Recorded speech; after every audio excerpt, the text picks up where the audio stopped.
बेटा एक बात सुनो हमारी भी। क्या हमारा पुत्र जो हमने कुंवारे पे जन्म दिया था उसको लेवा करके लेकर के आओ और उससे जरूर कोई ना कोई उपाय निकलेगा। उसी समय जब इतनी बात को कहा भीष्म ने रथ को सजवाया जहां पर श्री वेद व्यासी अपना भजन कर रहे थे। उन्होंने दूर से आते हुए कह दिया था आओ आओ भाई कैसे आए हो। कहने लगे आप सब कुछ जानते हो। उसी समय कि मां ने बुलाया है चलने को तैयार है। वो जाकर के महलों में पहुंची और महलों में पहुंचने के बाद जब महलों में पहुंचे और महलों में पहुंचने के बाद सत्यवती ने सारी बात को बताया। कहने लगी मां हाँ एक उपाय है। अगर ये दोनों रानियां निर्वस्त्र होकर के मेरे सामने में निकल जाए तो इनकी संतान अवश्य आ जाएगी। संतान अवश्य आ जाएगी। उसी समय एक रानी ने जब कहा किनकी रानी से? विचित्र और विचित्र वीर की रानी से।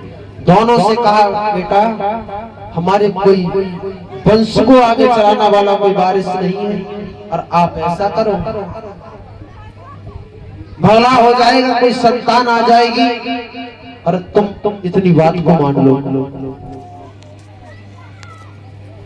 इतनी बात के लिए मान लो। उसी समय कहा सुनो माई हमसे हो नहीं सकता और नहीं हो सकता। उसी समय एक रानी जो निकली थी सत्यवती के कहने से उसने शरीर पर पोता माटी होती है इससे लपेट लिया गया कि मेरे सुंदर शरीर के ऊपर दृष्टि नहीं पड़ जाए। लेकिन ऐसा भी नहीं है। उन्होंने तेज बल के द्वारा दृष्टि के द्वारा नहीं तेज बल के द्वारा देव शक्तियों के द्वारा गर्भ प्रवेश किया था। आप समझ सकते हैं जब उन्होंने एक रानी निकली जिसने शरीर पर पोता माटी लगा करके निकल गई। उन्होंने की बेटा माँ बहुत गलत हुआ। क्या पुत्र तो होगा लेकिन हर समय पीड़ित रहेगा। पुत्र होगा शरीर से स्वस्थ नहीं रहेगा। अच्छा उन्हें दूसरी रानी बेटा एक और बच्ची है कि माँ उसको भी भेज दो शायद। उसने जब उसको भेजा उसने नेत्रों से पट्टी बांध ली कि हमारी जो सास है वो तो इतनी उन्हें तो लाज शर्म रही ना है बूढ़े हुए जाके नहीं शरीर बहुएं आती हैं कि जिन्हें तो डुकरिया सटिया गई 60 साल की हो गई। उनने क्या किया नेत्रों से पट्टी बांध करके गई। उनके हुआ अंधा और जब पढ़ोर लगा करके गई थी उनके ही पांडु हुए थे थोड़े से और आ गई। कहा मां पुत्र तो दोनों को होगा लेकिन एक कमी हर पुत्र में होगी। एक रानी का पुत्र होगा जो हमेशा पीड़ित रहेगा और जिसका पता नहीं कितनी उम्र रहेगी। एक पुत्र होगा नेत्रों से अंधा होगा। कहने लगे फिर भी बात बहुत गलत है। उसी समय जो महलों में खास दासी थी खास दासी से कहा बहन आप ऐसा करो अगर आपके ही वंश में कोई पुत्र हो जाएगा तो मैं समझ लूंगा वही मेरा लाल है कोई ठीक ठाक। आप ऐसा करो तुम हमारे बेटा की दृष्टि के सामने में निकल जाओ। उसी समय जब वो दासी निकल के गई तो कहने लगी ऐसी सदेला देखो तैयार के चौथे जने है ना है बैयर मानी देखना चाहते हैं। बुदर करती हुई चली गई। उनसे महाराज विदुर पैदा हुए। उनसे महाराज विदुर पैदा हुए थे और जब विदुर पैदा हुए थे और महाराज पांडु और धृतराज और इधर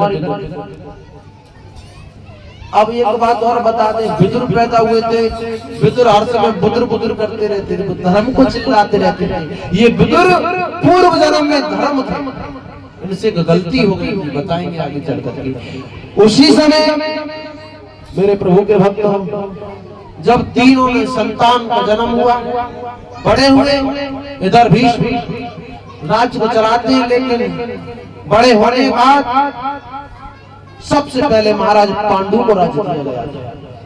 और पांडु के लिए जब राज्य दिया, एक समय महाराज पांडु वन में शिकार खेलने के लिए गए थे। महाराज पांडु की शादी एक माधुरी नाम की रानी थी, उस लड़की के संग में हुआ है। और आप ये भी बैठे रहो भैया, हम बैठे हैं, बैठे गए वैसे थोड़े थोड़े रुक जाओ, वैसे कम चलिए। उसी समय महाराज आरती करते,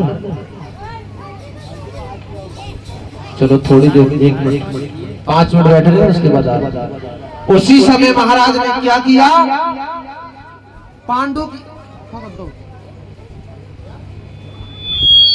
हेलो हेलो हेलो हेलो महाराज पांडु की शादी माधुरी की संग में हुई थी। और कुंती भोज की जो कुंती थी, ये सूरसेन की ही कन्या थी। इनके बारे में मैं आपके लिए जिस दिन बताऊंगा, जिस दिन कृष्ण जन्म होगा, कृष्ण अवतार होगा, उस दिन बताऊंगा तुम्हारे लिए कि ये कुंती जो 5 पांडवों की मां थी, ये सूरसेन के यहाँ पर कैसे थी, जिनके बारे में बताऊंगा। और ये बटेश्वर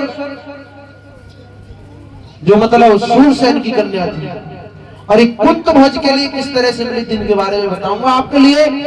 लेकिन समय के अनुसार और तुम्हारे लिए बताने के लिए जा रहे थे।